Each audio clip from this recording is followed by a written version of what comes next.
Hello and welcome to We Random, episode 21. We've made it into January. Things are great.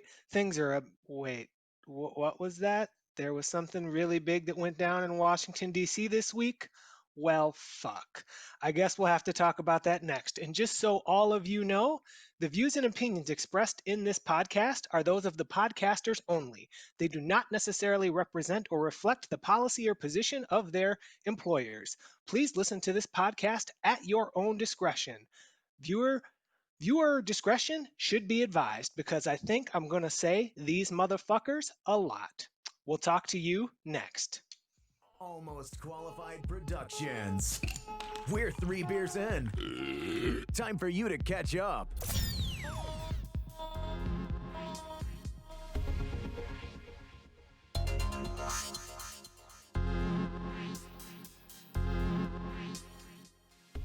We didn't talk about who was going to take over this part, so I'm going to do this. Welcome to We Random, episode 21. My name is Sconzi Big C Christopher. Call me really whatever you want, and I am joined, as always, by my buddy Brian. Hey, Brian, I get to say that this week. Say hi to the people. Hello, people. We're shaking everything up this week, and it's been a crazy week. It's the first week of 2021. Brand new year after all the crazy garbage that we got in 2020, and oh wait, we kind of got worse garbage in 2021. So it's off to a great start, everybody. We're gonna shake things up a little bit. After all, we are a random podcast, and we both felt that the stuff that's happening in Washington D.C. Takes on a precedent. So we're gonna talk about that a little bit, and time permitting, we're gonna jump into some other fun stuff, and then of course we always have Brian's favorite part at the end. Random rankings. Those random rankings, and that was probably way too quiet. We're going to try it again. Random rankings. That sounds a whole hell of a lot better. Okay, so we're going to have that at the end as well, and we'll kind of wrap things up with a bit of a bow, and hopefully, as much as we talk about some garbage stuff early on, we can put a bow on it, and we can look ahead with sunglasses or something. I don't know. We can look to brighter times. So, B, do you want to go ahead and jump in and explain some of the stuff that's going on and give us a high level? And we can bounce off of that and start yammering? I sure do. So, what we knew coming into this week is that the Chicago Bears made the NFL playoffs, and we thought for a while that that was going to be the number one thing that we talked about, how Mitchell Trubisky, backpedaled his way into the playoffs. But then the day of Wednesday, January 6th happened. So Wednesday, January 6th is the day that everyone had been kind of waiting for and thinking about, because that was the day that the votes for the Electoral College were going to be reviewed and certified so that Joe Biden and Kamala Harris could be basically confirmed as the president and vice president of the United States. So that was kind of the background of everything. And getting started in that, there was a rally in Washington, D.C. that was a Save America rally where supporters of Donald Trump and the Republican Party were coming to Washington to basically protest the election and election fraud and to, stand up for their right to protest. Now, I want to preface this because, again, we have to be fair, right? Individuals do have the right to gather. They have the right to protest peacefully. They have the right to do all of these things, Hey, just Brian, as anyone else. They don't have the right to be assholes, do they? Do they have the right to do that? Well, that's where we're getting to, Oh, right? okay, So all they right. have the right to the peaceful part. So the peaceful part kind of ended though when the rally started, and there were things said such as, you need to fight like hell or you're not going to have a country. And these individuals were also told to go to the Capitol to give the message to the Republican lawmakers. And go to the Capitol they did. So there were individuals from this protest who went to this rally and then they marched to the Capitol. And what happened at the Capitol is that there was such a substantial crowd of individuals who were protesting that the police were overwhelmed. These individuals tore down the different kind of barricades and things like that that were supposed to prevent them from being able to get to the Capitol. And they actually breached the Capitol during the sessions of the Senate and the House to halt the counting of the votes. So What happened is that these individuals got into the Capitol building. They were taking pictures with things. They were looting things apparently from different congressional offices.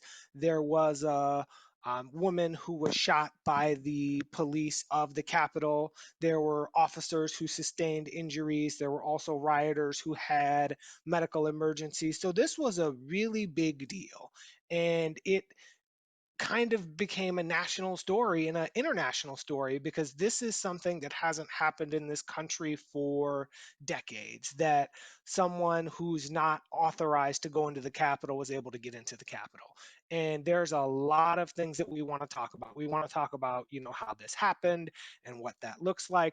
We want to talk about people's reactions. We want to talk about how things went with the confirming of the votes. And then we want to talk about what's next, because obviously it's going to be good to have all of these discussions, but we also want to look at, what does all of this mean? How do we move forward? What does this mean to us? Because no matter whether we like it or not, this type of thing is going to be with us for a while, and we need to figure out how to deal with it. What are your thoughts? Did I get what you were hoping for there, Skanzi, or what other stuff do you want to add to that before we start jumping in piece by piece here?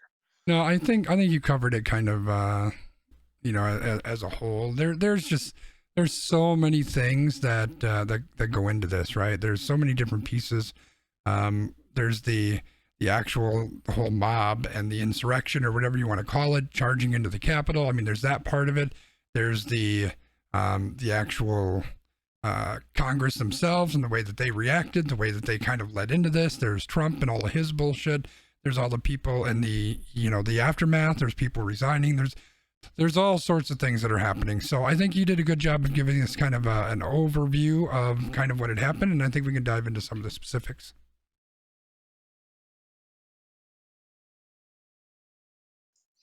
Definitely. So is there a particular area or place that you want to start with this here? Well, no, I guess where I would start is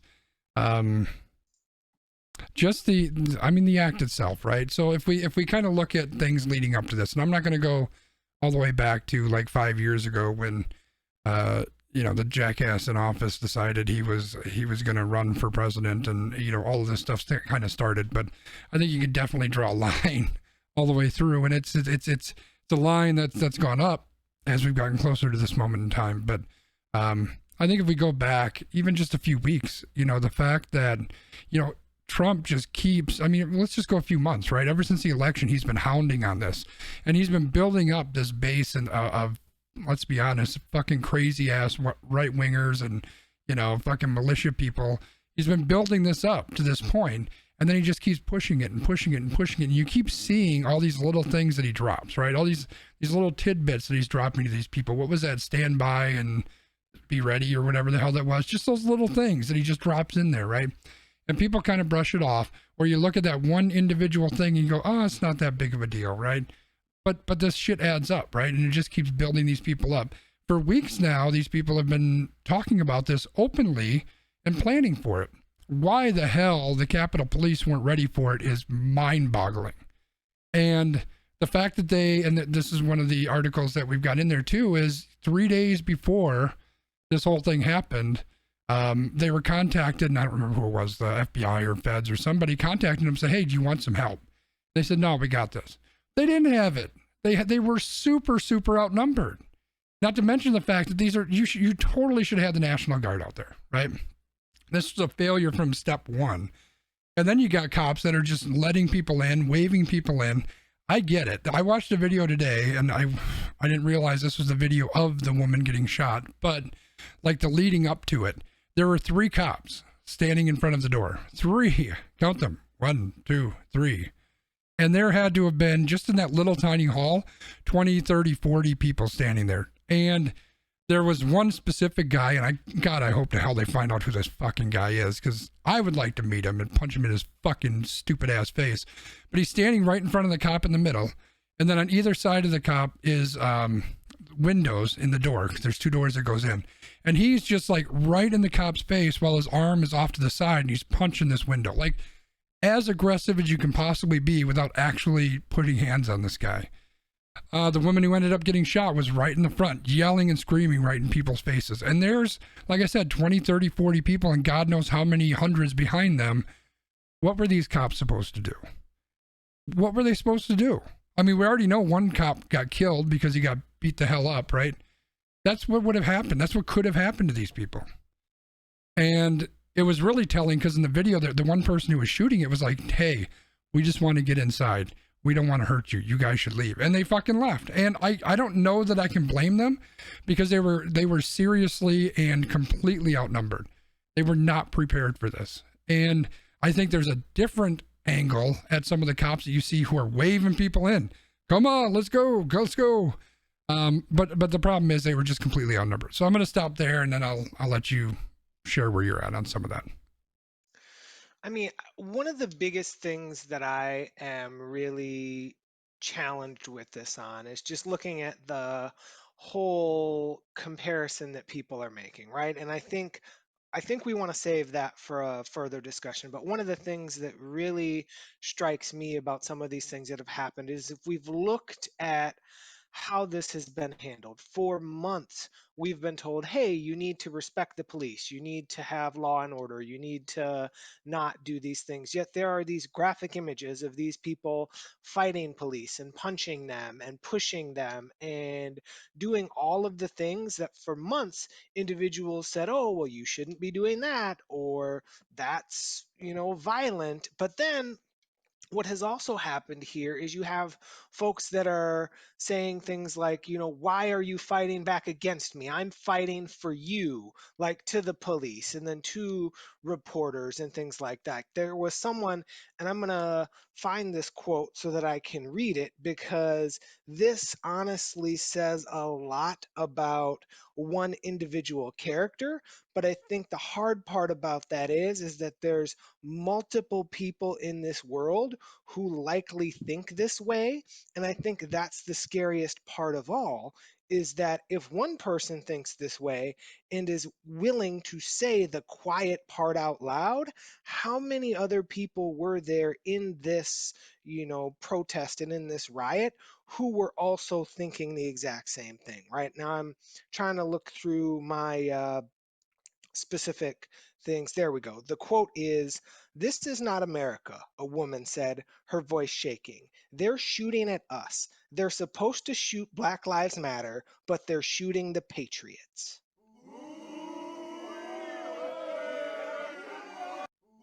Now, I wanted to let that silence sit there because I want people to think about that and I want people to take that all in. Sorry, I had to boo. That was horrible.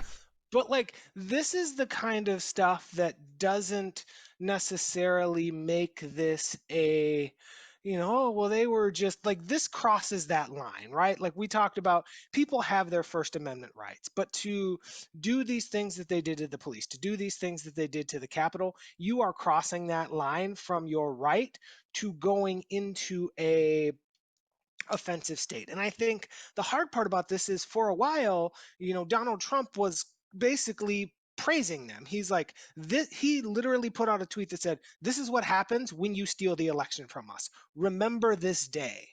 And until he had to come out and make that speech where people called him teleprompter Trump, he never one time before that speech condemned what they did. He was like, "Oh, you need to be peaceful. Remember, we're the people of law and order, but remember this day," right? That's the whole thing about Donald Trump that I get frustrated with. People always give him the benefit of the doubt. Well, he didn't mean it that way. He didn't say that. The thing about Donald Trump is, I'm going to be honest, he's not a fucking idiot. He means exactly what he says, exactly the way that he says it, and why he says it. He talks in code to his followers. His followers know that code and they know how to act based on what he's telling them. So I'm going to cut in. I'm going to cut in because I'm going to disagree with you. He is 100% a fucking idiot. 100%. There isn't a molecule of intelligence in that guy's head. He's a fucking moron. But here's the thing. I would argue that the vast number of people that are these gung-ho people that are behind him, they're also fucking idiots. So he's just speaking another language, and it's a language that most of us don't quite understand. You know why? Because we're not fucking idiots. That's the difference. He is a fucking moron. He is not some genius that's coding messages to people. He's an idiot. He just so happens to speak on the emotional level that all these other people are on, and so they buy into it and they jump into it. And people with a little bit more intelligence try to write it off. Well, he didn't mean that, or he was just joking. He was being sarcastic. But the idiots get it. I'm going to argue with you on that one. Yeah, and like I said, I'm not saying that he's smart, but what I'm saying is people will say, "Oh, well, he didn't mean those words that way." No, he did mean those words that way. It's not that he's bumbling over his words or he didn't know what to say. No, I That's agree. where I'm coming from. Yeah, no, he 100% meant what he said. He's the thing is, again, he's just a fucking idiot, and so he just says what he wants. But this is the God, I hate to use this word, but this is the brilliance of Donald Trump, right? Is that he knows that he can push things. And I'm going to touch on this subject a little bit more, but he just pushes and pushes and pushes, right? And then when he gets that friction, he just takes a step back and say, "Oh, I didn't mean that. I really meant this. I didn't say that. I said this." And people give him the ability to do that. People back off. People don't hold him to the shit that he says.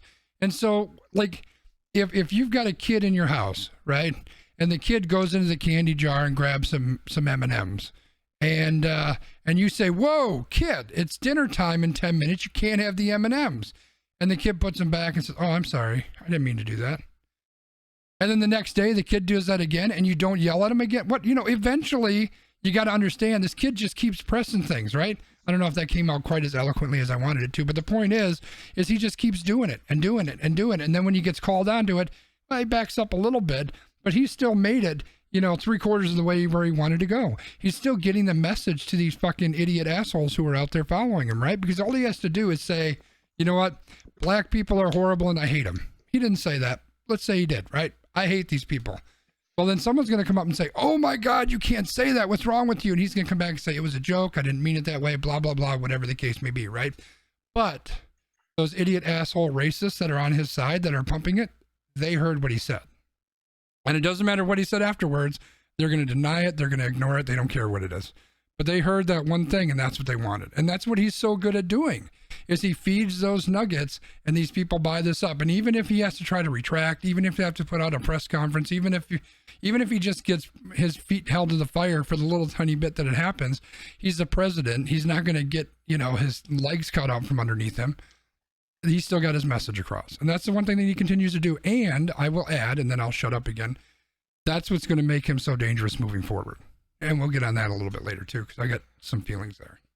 Right, but I think that's part of this discussion, right? So we've kind of talked about some of the groundwork. Like there were individuals who were able to breach the Capitol and they were in there like messing stuff up and taking pictures and all that. But then one of the things that came out of this was people talking about the racial disparity between when there was the Black Lives Matter protest in Washington, D.C. over the summer and this. So people were posting the viral photographs of, National Guard and military's men and all of these other men and women that were lining the steps, literally lining the steps of the Capitol building when there was the Black Lives Matter protest. And then they basically sent Paul Blart out there to police this rally. So talking about how underprepared they were for this rally. And there's a big question of why did they feel like these two things are very different? Why was there not the same amount of preparation and due diligence put into being prepared for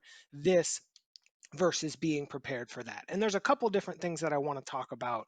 One is I want to talk about how the Confederate flag has finally made it into the Capitol, but I also want to talk about the remarks from Joe Biden. So which one of those do you want me to start with? I'm going to leave it up to you.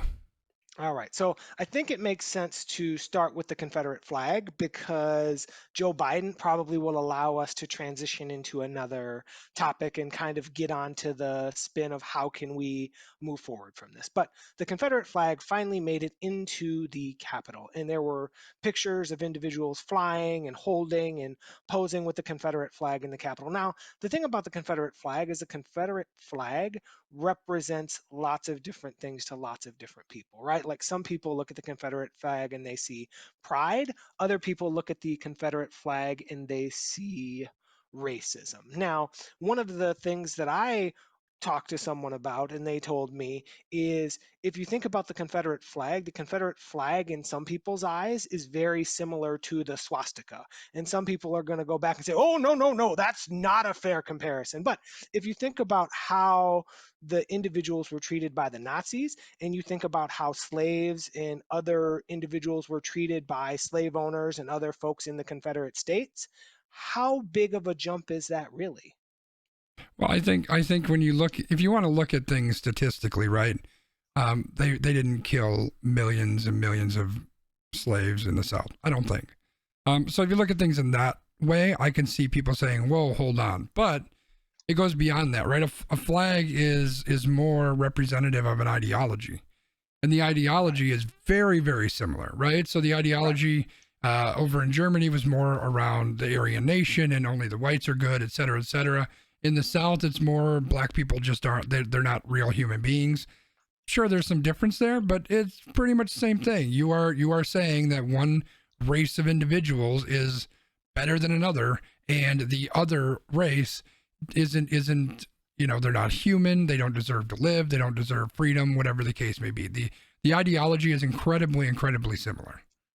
Yes, and just so we're clear, the person who told me this knows who they are. I just did not mention your name specifically on this podcast because I did not know if you wanted to be mentioned. If you would like me to mention you in particular in future episodes, please let me know. Yeah, I think most people, I want to say everybody, but it's not because there's a lot of idiots out there, but most people can see the very blatant difference here, right?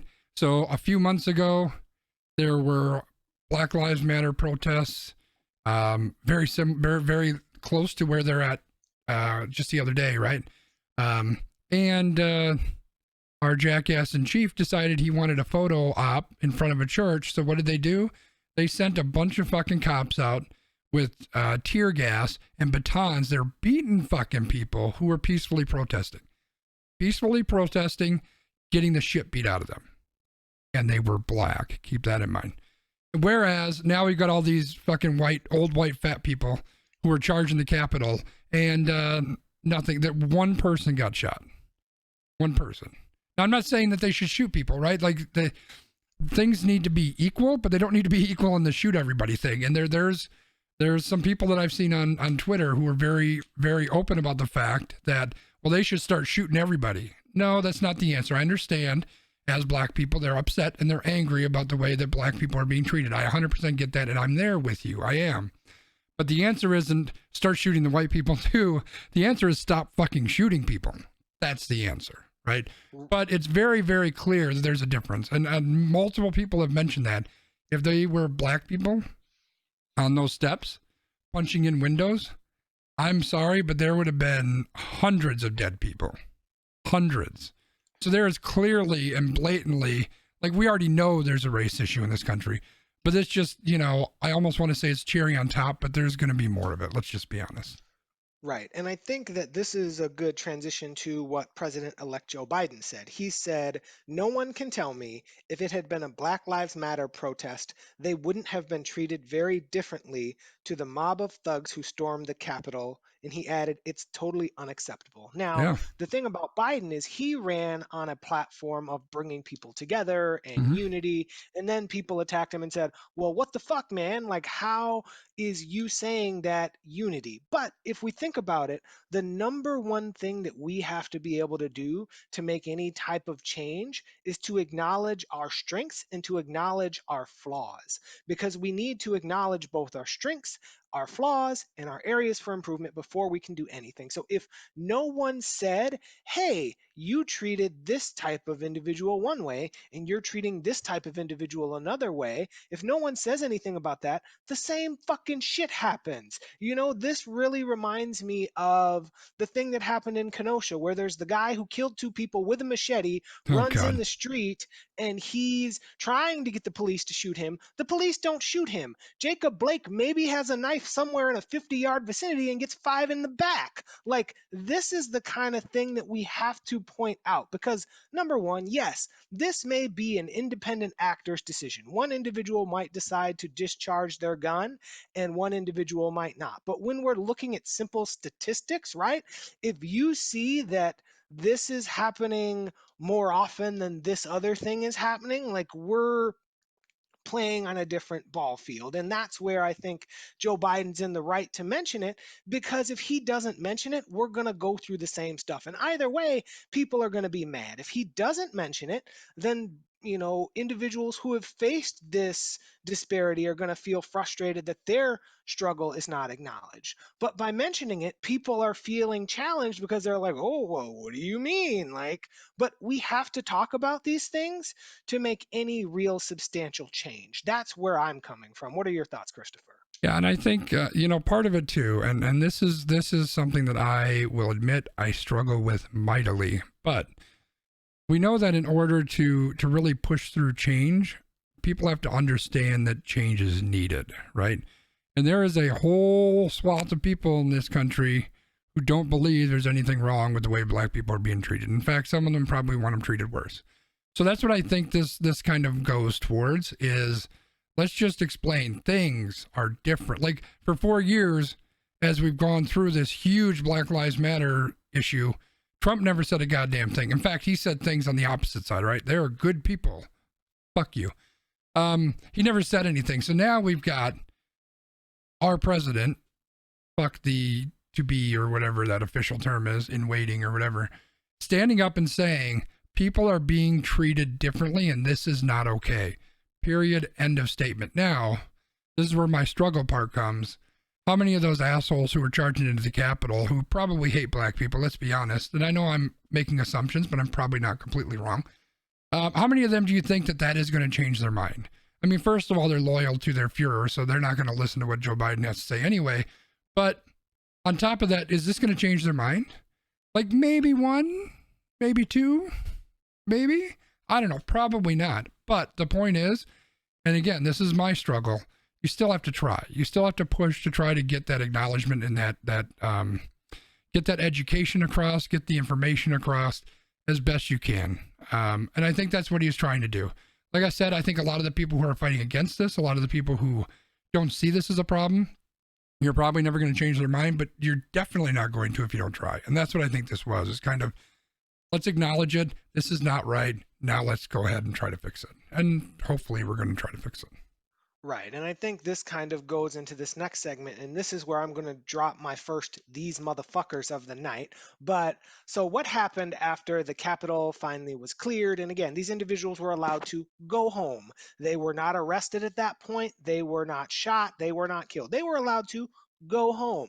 But the Congress and the House went back into session. And then some of these motherfuckers who were planning to buy into Trump's voter fraud allegations and things like that, like this, what is his name? Josh Hawley. And there's the other guy that was wearing his mask well below his nose and his mouth, that like he just needed to be done. But the thing about this is there were enough people who decided to withdraw their complaints that they were able to make it through this. And that in itself to me says a lot. It's like, were you just grandstanding to be in the good graces of your buddy and to be in the good graces of your party? And then there's these other folks that are continuing to grandstand when they know that they don't have the required things. And this is an area where I will be honest, I will give Michael Pence his due. He officiated this in the best way possible, because when somebody stood up and said, hey man, I want to, dissent that these votes are fraudulent and this and that and the other, he said, hey, do you have this signed document with a signed, petition from another person from the Senate? And they go, well, no. And then he's like, well, we're on to Cincinnati, because he basically turned into Bill Belichick and was like, nope, we're not doing this. We're out. And that is the kind of thing that needs to happen to these people, because the scary part, and the part that scares me, is there are these people in the House and there are these people in the Senate who aren't Donald Trump. Donald Trump's entire entire MO for the entirety of his life is to say the quiet part out loud. He does not know what the quiet part is. He just says it to be saying it, and that's his gimmick. Josh Hawley and all these other folks, they know not to say the quiet part out loud. And that is what scares me, is that people buy into this bullshit from motherfuckers like this guy and continue to propagate this stuff that's going to continue to divide our country. I just want to point out that Landmark dropped 2 motherfuckers there. So I warned you in the open, people. I warned you. I can this. I'm gonna get a little bit out there on this one. People are gonna think I'm crazy, and that's fine. But you just wait, and I'll be right in the end, probably. So I understand you taking the stance of, Mike Pence deserves some recognition for the way that he kind of held things down. Mitch McConnell, believe it or not, actually kind of stepped away from Trump. Mitt Romney had some things to say that kind of stepped away from Trump. Fuck all of them. All of them. I'm not giving them any goddamn due. They're not getting any appreciation. They're not getting any claps on the back. They're getting a fuck all from me. And let me tell you why. This shit's been going on for 4 fucking years. For 4 fucking years, they knew that this guy was a motherfucking lunatic that was leading us into fucking horrible places. They knew this, and they pushed for it, and pushed for it, and pushed for it. And now, when there's 2 fucking weeks left before this fucker leaves office, I'm supposed to feel that you're a good person because now you've got a fucking conscience? Go fuck yourself. That's like putting in your 2 weeks notice at work, and then a week and a half later saying, oh, I object to what you're doing, and I'm going to leave. Fuck you. You're going to leave anyway. You were going to lose your goddamn job. All these people resigning after this Capitol thing to say, oh, I can't deal with. Fuck you. You helped this shit go happen. You helped this shit. Fuck all of you. I have no chill for any of these people. None. Because they're the reason we're in this place. And this is where I get a little crazy. So Josh Hawley, this fucking guy. This guy scares the shit out of me. First of all, he's a fucking idiot too. Except not really. He's super educated. That's what scares me. So, for 4 years, we have dealt with this clown in office. And I say clown very purposefully. Because this guy, let's be honest, he has been a clown since day one. We have laughed at the way he's acted. We laugh at the way he looks. We laugh at the way he talks. We laugh at that stupid fucking hair. Like, dude, just wear a hat. We don't want to see that bullshit. We laugh at him because he's a fucking clown. The entire world laughs at this fucking guy. But you know what he did?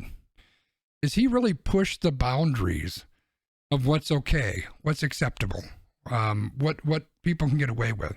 I mean, he's really pushed that super far extreme right agenda. I would even argue the racist agenda. He has pushed that further than anyone could have ever dreamed. And yes, he didn't get completely to where he wanted to be, but he kept moving it over to the right, to the right, to the right. Right now, there's all these people that have swung to the right. And now the clown's gone. The guy that everybody just kind of laughed at. But we're still way to the right. We still got all those fucking crazy extremists that are out there. And now we've got fucking Josh Hawley, who looks the part. He speaks the part. He speaks intelligently. He is somebody, like, he has ambitions to be president. Maybe to be Führer, who knows.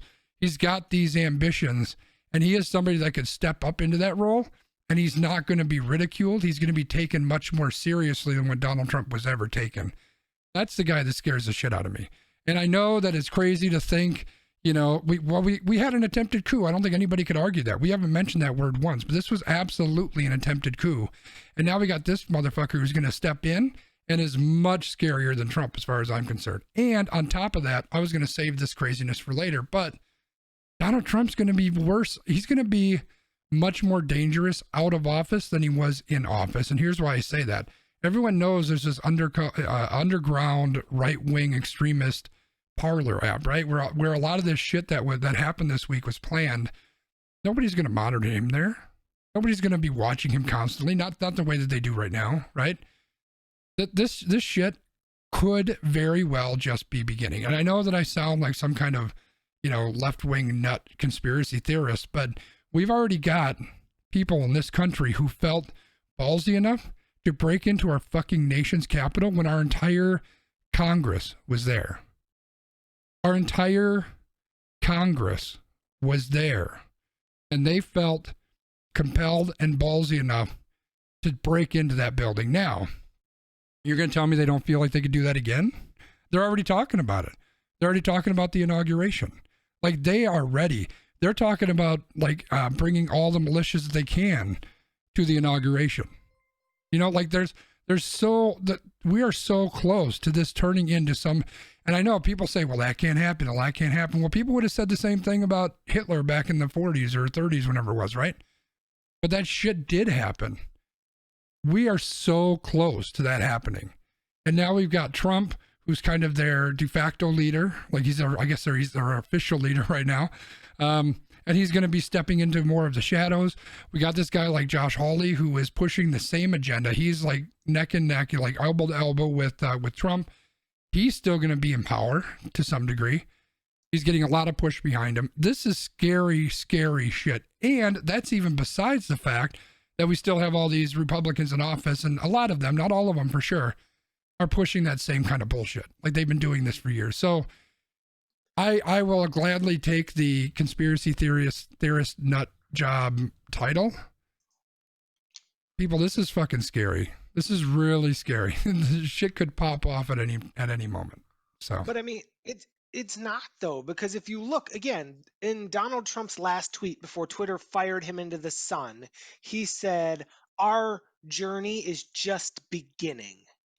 He told his followers that their journey with him is just beginning. And if you look online, again, journalists, people hate journalists. And I have a really big beef with that. And I think I'm going to make that my extra point. But if you look online, places like Parler and on the Donald and lots of these other online websites, these people were planning what they were going to do in the Capitol for weeks. This was in full view. None of this was on Signal. None of this was behind closed doors.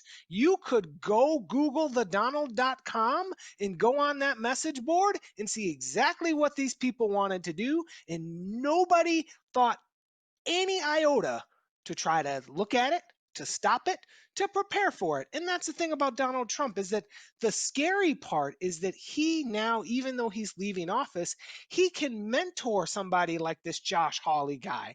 He can get all of his supporters to say, if you want America to be great, you go and vote for this guy. It's literally the Vince McMahon playbook, right? Because in WWE, when The Rock retired, what did Vince McMahon do? Vince McMahon fucking put The Rock in the ring with Roman Reigns and said, Roman Reigns is your next guy. If you love The Rock, you're going to love Roman Reigns. And the fans shit on that. But Donald Trump supporters are not going to shit on that. And that's what Donald Trump can do for whoever this next kookadoo is that wants to go out there and pick up the Make America Great Again banner. And I think that is what is super scary here, because he has as much or as little of a future as he wants. And the other thing that I wanted to say is that I don't know that this got enough publicity, but if you think about what happened in the Capitol, on that same day, there were active protests in Atlanta and Michigan and other places where there were individuals who were Trump supporters who went to those capitals. The individual in Atlanta or in Georgia had to be evacuated from his Capitol because there were over 100 Trump supporters at that Capitol building, right? Like, this is our, unfortunately, new normal, because these people have been activated by Donald Trump and by Republicans who, by their silence, are complicit in running his agenda. You know, it's weird. I just got this flash of like those super crazy ass right wing talk show people, and I don't think that we're the opposite side of that, but I kind of got that feeling. Okay, so one more thing I want to bring up, and then I want to ask you a question. So you brought up a great point, and as soon as you said it, it like my hair started on fire, and it still looks better than Donald Trump's. This was all done out in the open. The FBI had to have known this was happening, right? It's so easy to find this information. So, chat, remember this the next time they try to come for your Signal app. They don't need your encrypted fucking stuff because these people are too stupid to use that anyway. It's just out in the open. So don't give me that bullshit that you need fucking signal in order to stop fucking, you need to break the encryption so you can stop shit that's going to happen. You clearly can't find out that shit's going to happen when it's out in the open. So maybe deal with that first. Let's deal with that and then go from there. But Brian, here's a question. Where do we go from here? What's next? Let's try to put a bow on it, and let's try to look at what is the next year, 2 years, 3 years. What does that look like? What do we need to be prepared for, and what can we do to try to be a positive influence on the change that needs to happen? So I think the number one thing right now, so we know that Joe Biden and Kamala Harris have been, confirmed as the president and vice president. I've honestly told a lot of my friends, I have a few friends who are conservative and I have a few friends that are liberal. I've told everybody the Democratic Party has 2 years to prove themselves to the midline Republican. What we really need here is we need to be able to have open and honest discussions. We need to have the honest discussion that there are inequities in our country between the way that people are treated by police, between the way that people are treated as a society, and we need to be able to smooth that out. And we need to find ways to do that make sure that each individual has equal access to the things that they need to be successful. Because it's not about giving people, oh, you're disadvantaged, we're going to give you money. That's not going to fix things. It's kind of this thing. My wife talked about something that she learned in one of her cultural diversity classes. If you think about people are trying to watch something, but there's a giant fence in their way. There's a tall person who can see over the fence, and there's two people of different heights who can't see over the fence. Somebody might just say, well, give each of them boxes so they both can see over the fence. Well, now if 3 people can see over the fence, each person has been given a different advantage or disadvantage. One person's box is taller than the other. The other person doesn't have a box. The biggest thing that we need to do is we need to work on the fence. We don't need to try to give people, well, you get this and you get this, and what you guys got isn't even, but hopefully it makes everything even in the end. We need to try to remove the barrier so that each person can have unfettered access to what they need to be successful. Because if they can try it, if they have the motivation, the drive, the skills, the talent, then they should be able to go do it. Those are the things that we need to start working on, and we need to start having those conversations. And if I bring this back, for example, to the police, we've noticed how differently the Black Lives Matter protesters were treated than these individuals who called themselves the Patriots. We've noticed how differently that individuals not of color are treated by police than how Black people are treated. We want to establish a standard for how all people are treated. So whether you're white, black, brown, heterosexual, homosexual, transgender, whatever you are treated the same. And that is what we need to strive for. And that's going to be really hard. And that's going to require a lot of conversation. And it's going to require a lot of people to look inside and say, wow, I really have had it pretty good. And it's okay that you've had it really good. Or it's going to require a lot of people to look inside and say, man, I've had it rough. And I'm sorry that you've had it rough. But we have to start somewhere. And we have to do this analysis to move forward. Because if everybody points a finger and says, well, don't take away my shit, or don't give this other person some stuff, or everything is fine, we're never going to move forward. We need to start with small things. And I don't know what those small things are, but I think having a president who is a white male who is willing to come out and say, hey, these Black people have been treated really poorly and that's unacceptable, that's a hell of a start. Yeah, I this is where I switch into my pessimistic mode, because I'd love to be positive and I'd love to sit up here and blow sunshine and rainbows up people's ass, but I think where it has to start, and I'm going to get back to the pessimist part here in a second, where this has to start in my mind is people have to stop being so polarized. We are polarized on politics. We're polarized on religion. We're polarized on, gender and sexuality and race. And we're polarized on everything. And not just, I have a different feeling than you. It's not just, I don't think gay people should get married, and I think that you think gay people should get married. It is, you think that gay people should be married. I think gay people are horrible and terrible people, and it doesn't exist, and they're just faking, and they just want privilege, blah, blah, blah, blah, blah, blah, blah, blah, blah, right? We're so polarized. And on top of that, people are so stuck in their views. There's no back and forth. There's no conversation. People are completely stuck in their place. And I think that's a problem. Now, on some things, me personally, I will readily admit I am not going to fucking budge. Like, if you say black people are treated just fine by the police, we're going to have fucking issues because you're fucking wrong. And you are wrong about something that is a human right. Something that is, it's the epitome of importance, right? We cannot have a conversation about that. If you don't agree that people are equal, if you don't agree that people can have different sexualities and different genders, if you don't agree that people of different races, that everybody needs to be treated the same, we're not going to agree. Period. It's just not going to happen. But people can have different political views, right? Like, somebody can believe that the budget needs to be handled one way, and someone else can believe the budget needs to be handled another way. But the problem is nowadays, and I'm going to go back to a concept that I've used a lot here, and the problem is everyone is really stuck on winning. We've got this huge Charlie Sheen addiction where we have to be the winners. And you see it everywhere, right? You see it mostly in sports. You see, that's the most obvious place, right? Because God knows I've said things about the fucking Cubs, the worst team in the history of baseball. They should be demolished and tear down fucking Wrigley Field because they're garbage and nobody ever wants to go there anyway. But the point is, that's where you see it, right? It's like, you're not allowed to be a Cubs fan because I hate the Cubs, and no, that's fine. If you want to be a Cubs fan, that's fine. If you want to go to a horrible stadium every year and watch a team play baseball, that's fine. But the point is, there has to be give and take. And until that polarization is gone, until people can actually have a conversation, until people can kind of bridge that divide and come closer together, I don't see anything else changing.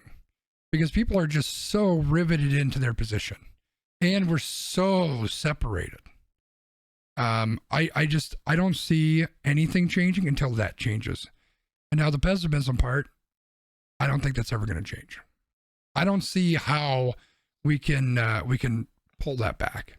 I think we've gone so far that direction that, barring anything super extreme, and I'm talking tear down the government, civil war, I'm talking like country collapse, that extreme, I don't see that changing.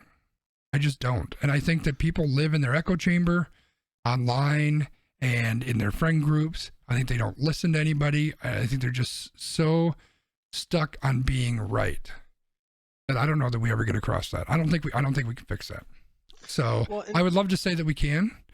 I would love to say that someday we're going to get past that. I just don't see it. And I guess I'm going to say two things. One, I agree with you, but I also want to disagree with you, because the thing that I disagree with is the fact that we as human beings are not born this way. If you think about young children, they don't care who they're interacting with. A young child will run up to a white child, a black child, a child who believes X, Y, and Z. They just see another child and they're like, ooh, fun, right? We as adults, because of our life history and our teachings and our learnings, have put ourselves in this way. Young children learn how to trust anyone and everyone.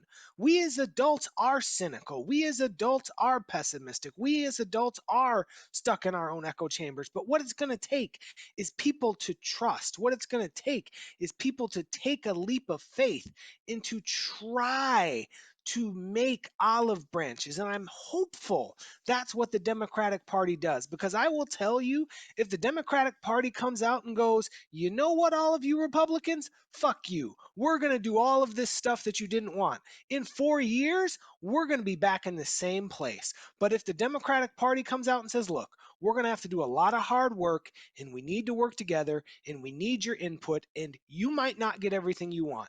Democrats, you might not get everything you want. But together, we can do anything that we think is possible. I think that's the only way that we might see incremental change. And this incremental change isn't going to be flipping a switch and it happens. This is going to be years in the making. This is going to be over 5 years and 10 years and 15 years, because the goal is that if we can identify when things happen that they're unfair or that they're unjust, that's going to be a win. Because right now we have senators and people out there saying, Joseph Biden, why are you pointing this out? This is divisive and this is dismissive and this is wrong. If it's wrong to point out an inequity, then I don't want to be right. Because if I'm just going to live my life in my own little shadowed box where I don't point out when somebody's getting their face kicked in, then I'm a shitty fucking person and I don't want to be that person.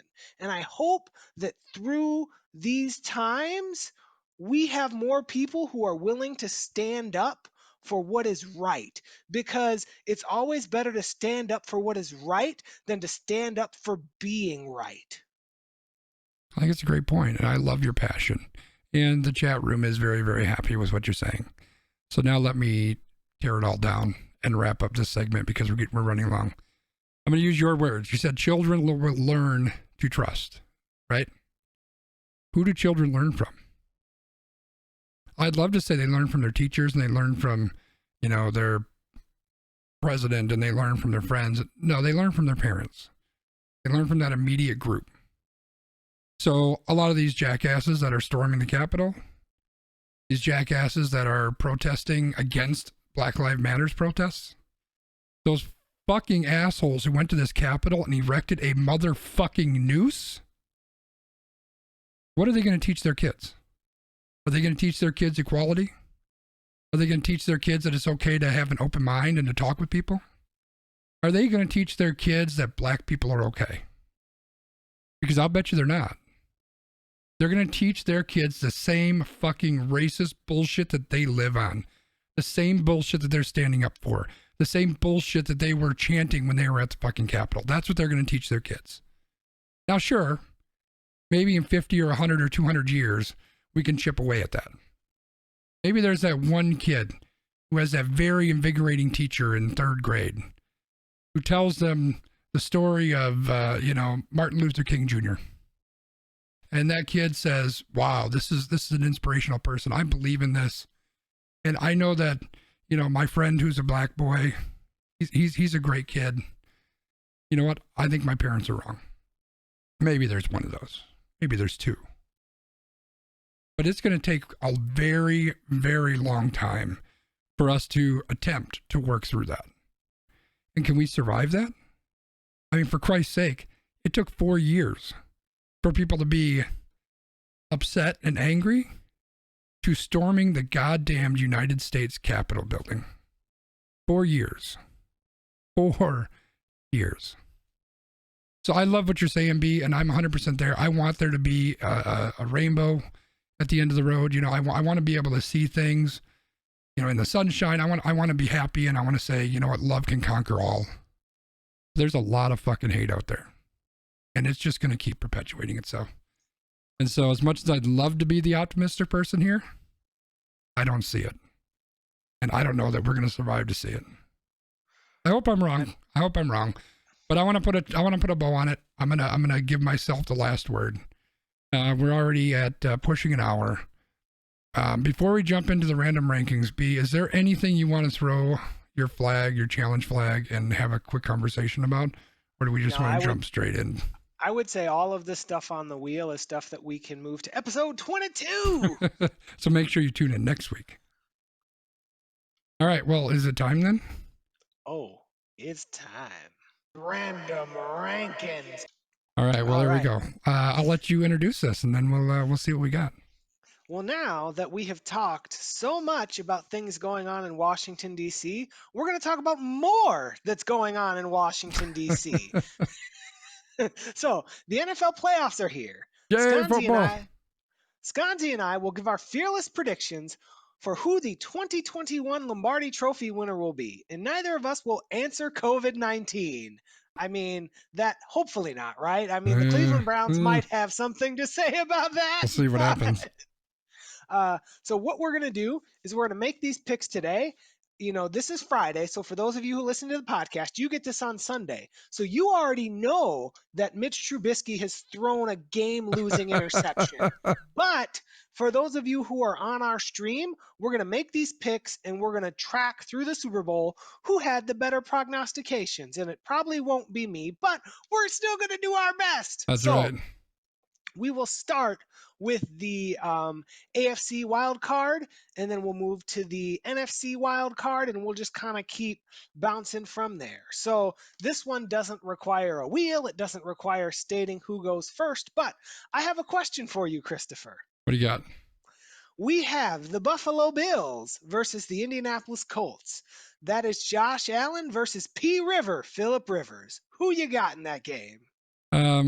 Well, if I liked crybabies, if I liked people who have a really stupid throwing motion, if I liked people who bitch and scream at everybody on their team if things don't go perfectly for them, if I wanted a quarterback who people consider one of the greatest ever, even though he's garbage, then I would pick the Indianapolis Colts. But I'm not, because I don't want any of that crap.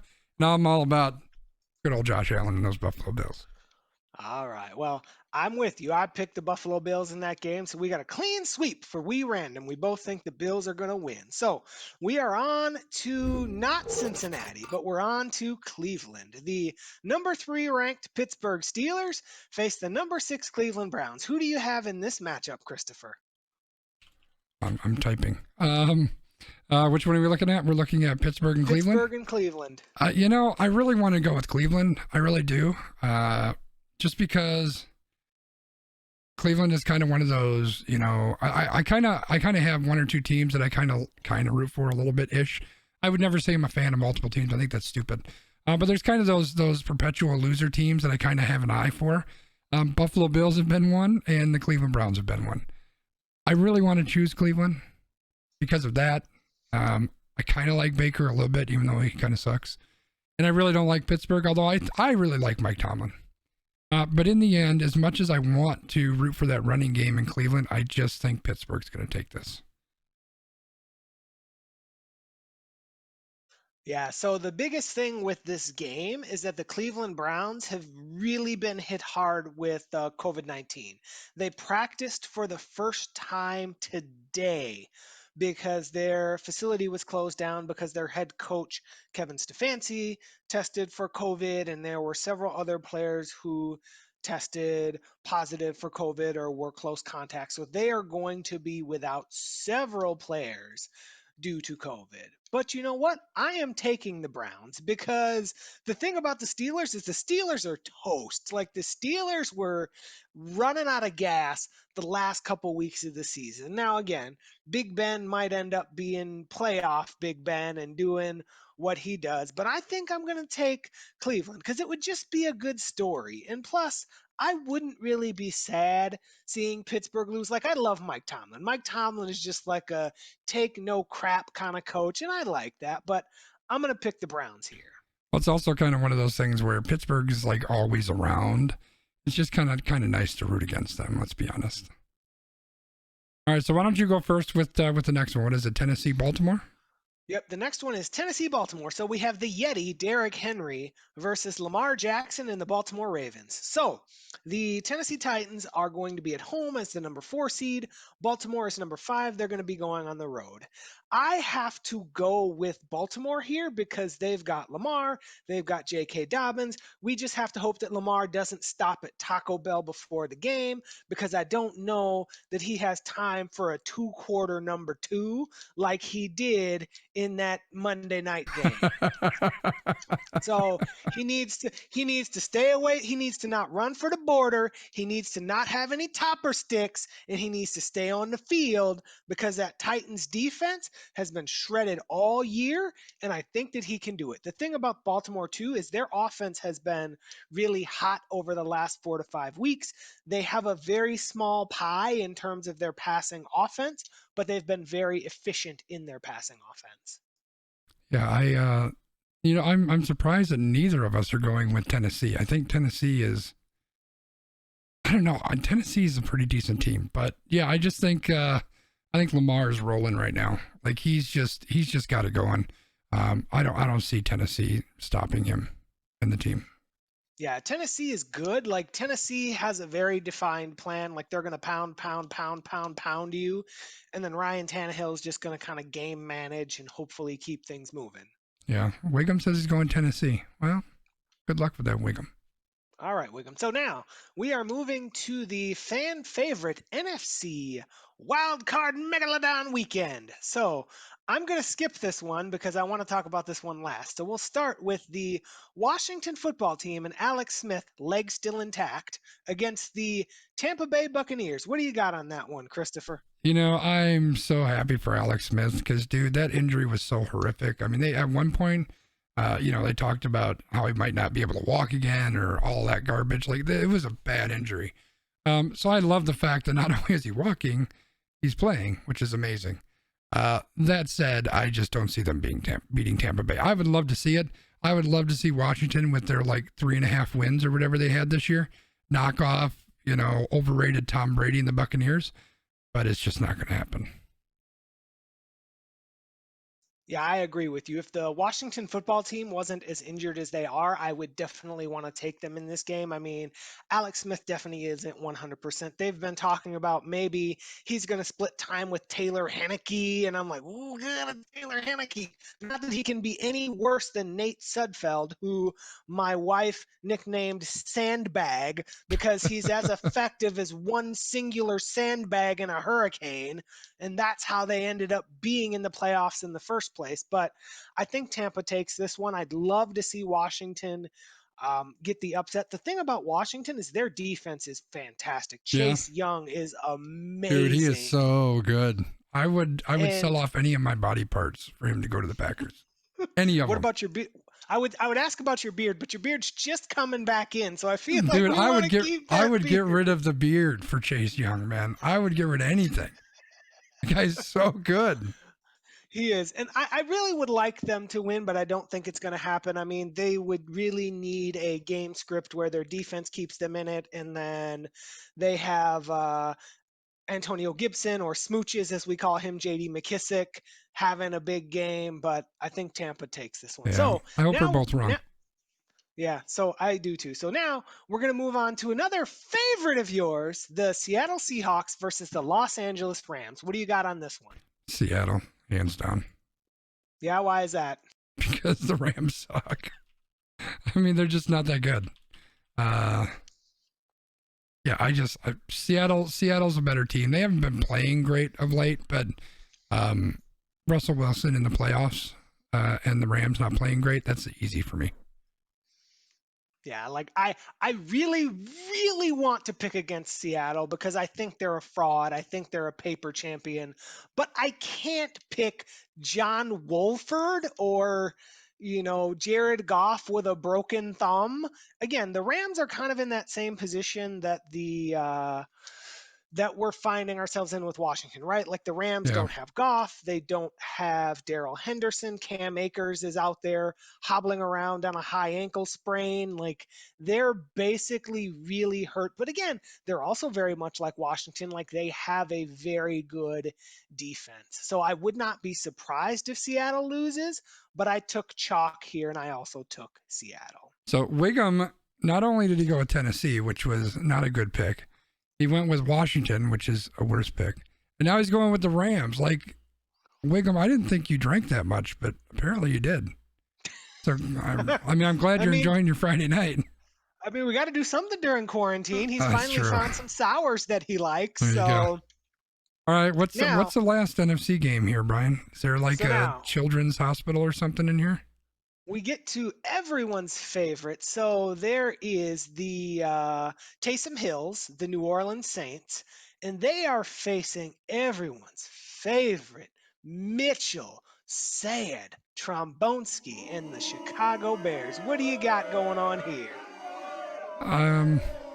Well, let's see. So we've got a football team versus a Boy Scout troop, or maybe a Girl Scouts troop. No, because they would beat the Bears too. Dude, the Bears aren't good. Let's be honest. I know they put up some decent games. Trubisky's not a good quarterback. He's never going to be a good quarterback. Their coaching is horrific. Like their coaching. I don't know why they haven't fired their coaching staff.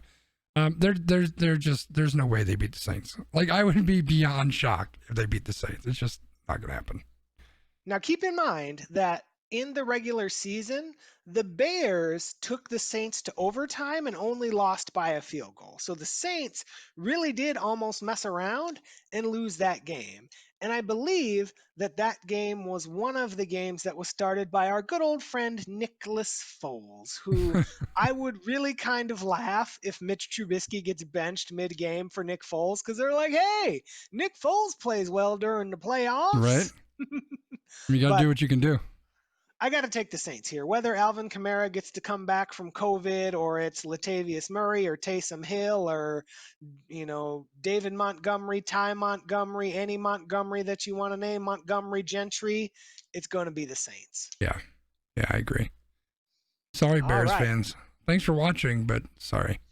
Yes, thanks for watching. But now that the wild card round is done, we are moving to the AFC Divisional Round. So in the divisional round, everything is reseeded. So for us, I had the Kansas City Chiefs. They would be facing the number 6 Cleveland Browns.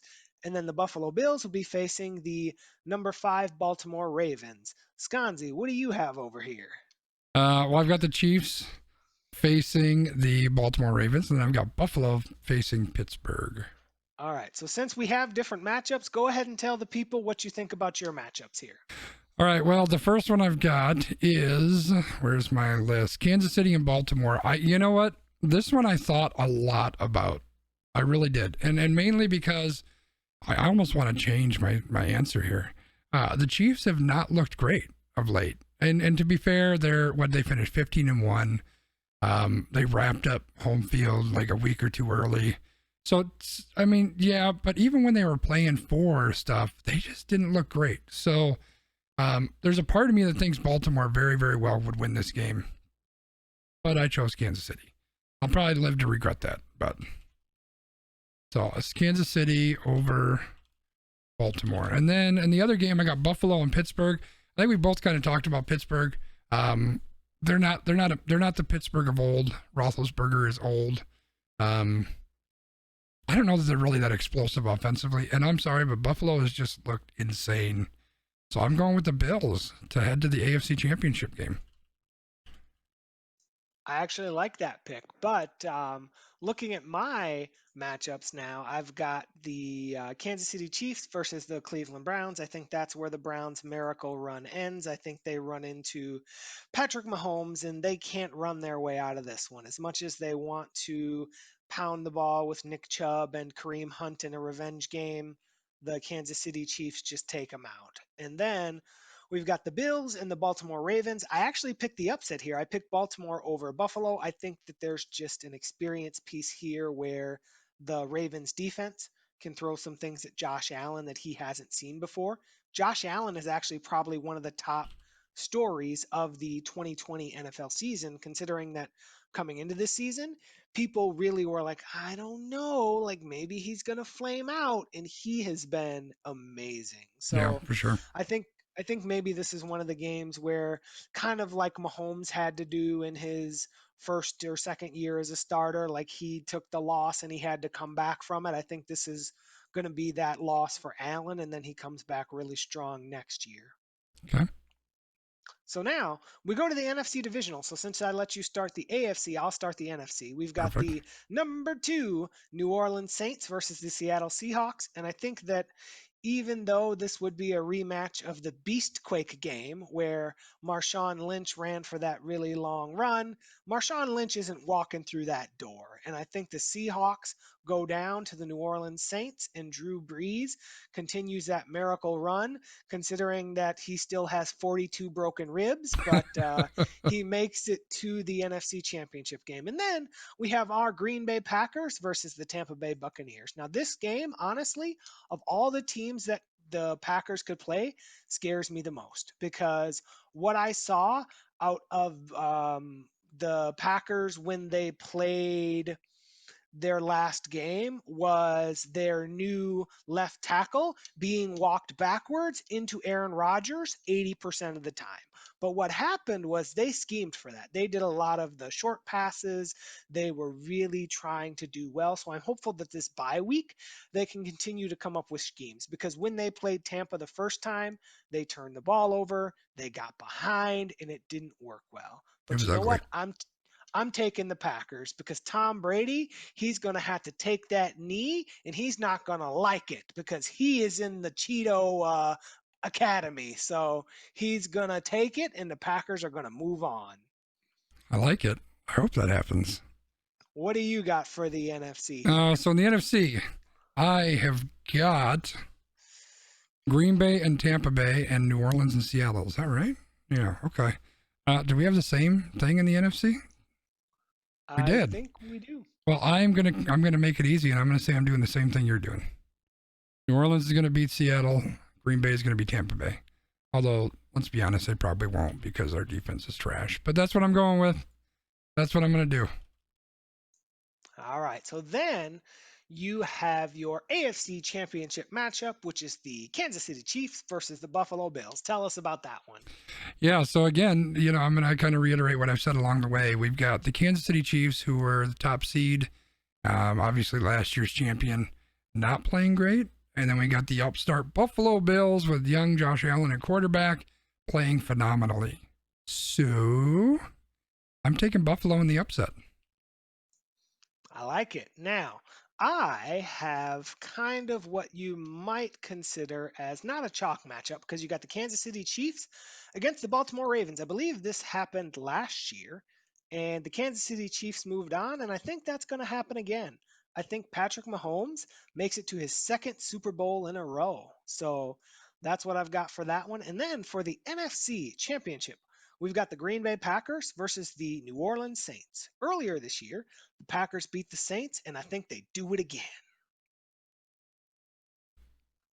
Yeah, no, I have the same thing. I've got Packers over the Saints as well. Again, my caveat to all of this is I hate our defense, and I don't know that it's going to happen. But defense, honestly, it has looked better of late. I am still very concerned that we lost Bakhtiari. I think that's a really big loss. But to your point, they did scheme for it really, really well. So I'm hoping that they're going to be able to be productive in the postseason. But yeah, I'm taking Green Bay. Sounds good. So for the Super Bowl, I have the Green Bay Packers versus the Kansas City Chiefs. Now, this is a matchup on paper of two offenses that basically look like each other and two defenses that look at each other like the same thing. So this is really that gif of two Spider-Mans pointing at each other. So you've got the old veteran Aaron Rodgers and the new young buck Patrick Mahomes. And I think what happens here is that Aaron Rodgers gets that Super Bowl ring to cement his legacy. He can do the belt. He can put it in the face of everybody who buried him. And this will be the Green Bay Packers' year to win the Super Bowl. What do you say to that, Christopher? I will take it. Let's leave. That's good. Super Bowl, Packers, they win. Well, I'm done. All right. Well, what about your Super Bowl? Oh, well, I have Green Bay winning too, which is such a homer pick. They're playing. I'll look at the positives. I'll always bitch about the defense because it's just trash. But like I said, with the NFC Championship pick, the defenses look better. There's a lot of talent in the defense, and even though he made a couple really stupid plays, Kevin King looked really good last week. I was excited about it. I know you like to make fun of that one horrible tackle that he missed, but overall he looked pretty good.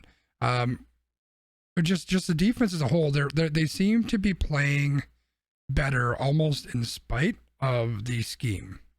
And then we've had that conversation all year long, right? Like the players, we have good, talented players on defense, but they just don't seem to perform. And it seems like now maybe you could say the scheme is, maybe they're figuring it out. Maybe they changed the scheme. I'm going to say that they're performing, above the scheme. That's kind of what I think. But either way, defenses look better. Offensively, I would argue that no one has been better than the Packers in the last 3, 4, 5 weeks. Maybe Buffalo. That's about the only one I think is probably in that category. And I just think that the way that they're playing, if they make it to this game, there's no way they don't win. And it kind of sucks because I would root for Buffalo over any other team in the entire playoffs, except this one. And so that's going to kind of suck. But yeah, I've got the Packers winning as well. I think it's really helped the Packers that they've had a couple of these clunkers and stinkers and things like that along the way that they've hopefully been able to learn from. So those, ladies and gentlemen, chat listeners, podcast folks, those are our picks. We both have Green Bay winning the Super Bowl. So we will see over the course of these next weeks how these picks turned out. But for now, that is your random rankings for the week. Now, Christopher, I know that we're getting close to our time. Do you have an extra point that you want to share, or should we kind of wrap the podcast just on a positive note and punt, so to speak, the extra points to our future weeks? No, I think we should do an extra point. We still got, like, what time is it? Like, we're at an hour 15. Okay, we're running long, but let's just do a quick extra point then. All right, give me what you got. Well, I wasn't ready to go first. No, I'll go. So I spent quite a bit of time, earlier taking the pessimistic view, and I would argue that it's a realistic view. I just think that we are so far down in the rabbit hole. I don't see us getting back out, at least not easily. That doesn't mean we don't try, right? I as pessimistic as I sound, as much as I look at it with shades on to say, what, the future looks bleak. It does, 100% it does. That doesn't mean you don't try. Doesn't mean you don't keep fighting, right? It doesn't mean you still don't have those conversations. I'm not going to come in here next week on this podcast and just be negative Nancy and, oh my God, the country's going to end and Donald Trump wins and blah. That's not who I am, right? That's not what I'm about. We have to continue to try. We have to continue to speak our truth. We have to continue to stand up to people who are holding, I would say, just fundamentally wrong points of view. And I'm not saying someone who thinks, someone who's a conservative versus someone who's a liberal. I'm talking far right-wing militia. I'm going to overthrow the government. Black people are horrible. Those are you have to stand up for that. We have to stand up for that. I have to stand up for that. And we have to continue to take that positive approach. We have to take the opportunity to educate people when we can. We have to take the opportunity to engage and have conversations with people. We have to check ourselves. We have to educate ourselves. I'm not right about everything. Maybe I am, but I'm not right. I'm not right about everything. I need to check myself and educate myself too. And that means that I have to be open in those conversations with people to possibly change my point of view or at least be open to other points of view. And I think it's important that we do that. And I think that it's important that as we're moving forward, we keep a positive attitude as much as we can. Yeah, my outlook for the future may be incredibly bleak, but I can still own that in the moment. I can still push for change. I can still get engaged, maybe even publicly in public office, locally or nationally. Who knows? Not nationally, but maybe. But we have to do what we can. And if we do that, if nothing else, what we have done is we've helped make sure that we are doing good. We have helped make sure that we're seeing the positive. We've helped make sure that we are in a good mental health space. And maybe along the way, we can help someone else too. And in the end, my philosophy has always been that my goal in life is to help people and put them in a position to help other people. That's it. That's as simple as it is. And how everybody does that, they do it their own way. But I think if we are able to not only make one other person's life better, help them see something in a different light, help them be more comfortable with who they are, help them, find a better headspace, a better mental health space, and we can give them the tools to help someone else, that cascade can make a huge world of difference. So that's what I'm going to do, and that's what I hope that you do as well. I think that's a great point, and I think that actually leads me right into my extra point. My extra point this week was to talk about what we engage with, in particular, the media. There's a lot of challenges that people have with the media. They feel like things are biased or they don't report the full story or things like that. And what I would say about that is some of that true? Sure, it might be true in some cases because there are major corporations sponsoring this event, right? Like if you're watching an NFL broadcast, they're not going to want to tell you if a game is crap because there are multiple, corporations sponsoring this event. They might not tell you the full truth about that. And whatever you see when it comes to the media, these people have real lives and they're trying to do the best job that they can to inform you. That's one of the greatest parts about our country is that we have the opportunity to be informed from multiple lenses, from multiple areas, from multiple perspectives. We're not told that there's just one way that it is, and that's what it is. We're not told that if you don't listen to it in this one way, you're going to go to prison, you're committing treason, and you're committing fraud, and you're going to go to jail. But in that same lens, this advantage that we get from having multiple lenses, if you don't like the lens that you're getting, it's on you to find other resources. It's on you to do the research. It's on you to educate yourself to a point where you feel comfortable making a decision and making a opinion about somebody. Nobody is going to make that opinion for you but you.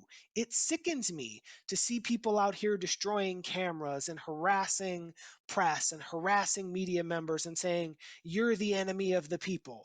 The only enemy of the people is the people who do that, right? Because like you're saying, it's time to be positive. It's time to find this information. It's time to educate ourselves and move forward and try to be the best people that we can be.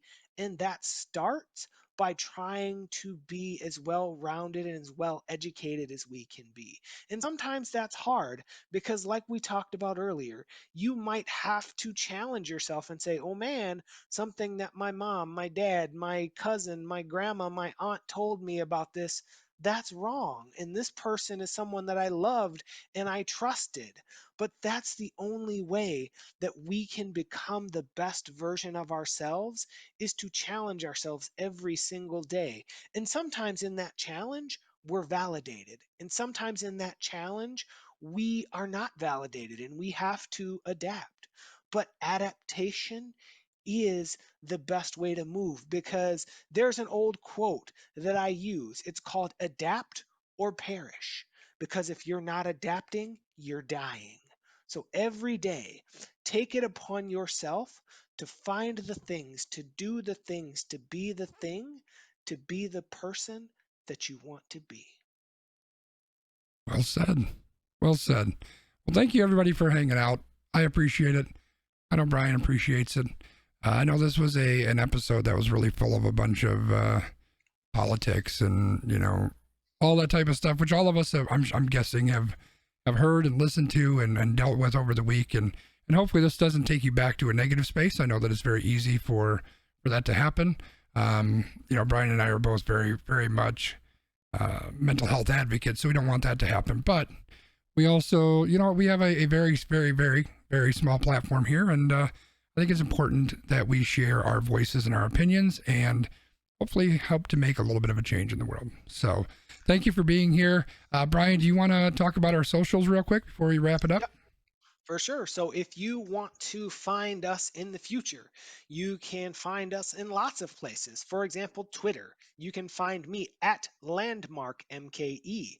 You can find Skonzi at SKONZII. You can find us as a group at Almost Qualified Productions AQ _ PROD. You can also find us on Facebook. We're at facebook.com /AQPROD. You can also find the new hotness tip of the week is Skonzi has a Patreon page. So you can find Skonzi on Patreon. And what we'll be doing in the future is when we have episodes like this where we just talk and talk and talk and talk and talk, but there's other stuff that we want to talk about, we are going to record a segment called We Random Extra Time. And when we record We Random Extra Time, subscribers to a specific Patreon level will be able to have access to that content, and it will be very good. It will be very nice. And hopefully, in that content, I will not say things like these fuckers, but I cannot guarantee that. But I would definitely say check out the Patreon. That's something that we're just starting up here. So, it's new, hot, fresh for 2021. But check that out if you can. If you're not able to support in a financial way, we definitely understand. We just want to make sure that you connect with us in some way. So whether you tweet at us, whether you watch the stream, whether you retweet our stuff, whether you send us DMs with thoughts about different segments of random rankings, you tell us what you think of the show, you give us a 5-star review on your favorite podcast app. However you want to engage with the show, we want to engage with you because we don't want you as a listener and a viewer to feel like you have to do something in a certain way, but we just want to know that you're out there and we want you to know that we appreciate you. So please engage with us. We're not that scary. I mean, trust me, we like to talk to you. So any of those ways that I said to get in contact with us, please do. But in other times, in other places, I think that for now, that's going to be the end of our podcast. Do you have any other things to say to the people, Christopher? No, I'm good. I think we've held them hostage long enough. We can let them go. All right. Well, until next week, I'm Brian. That's Christopher. Thank you for being with us. Thank you for doing what you do. You do good job in the world. And until next time, we will see you later. Bye, everybody. Bye, everybody.